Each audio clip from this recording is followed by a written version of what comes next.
কয়েকদিন ধরেই রোদ নেই। আজকে একটু রোদ উঠছে, তারপর আবহাওয়াটা কেমন যেন লাগতেছে।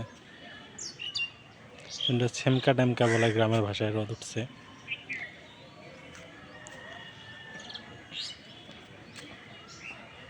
আসলে শীতের সকালে রোদটাই অনেক মিষ্টি লাগে।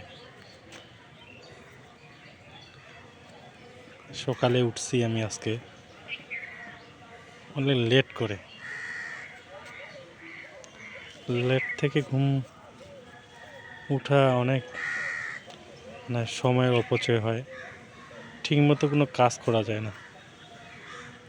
আবার টাইমলি 5 তারিখ থেকে শুরু হয়ে যাবে, টাইমলি উঠতে হবে, টাইমলি স্কুলে যাইতে হবে,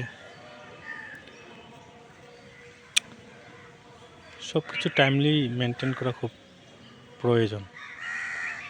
মানুষ বাঁচে কয়েকদিন, 60 বছর বাঁচে, এর ভিতরে মানুষ আবার দেখা যায় যে ঘুমিয়ে নাকি 15-20 বছর কেটে যায়। মানুষ আসলে করবে কি?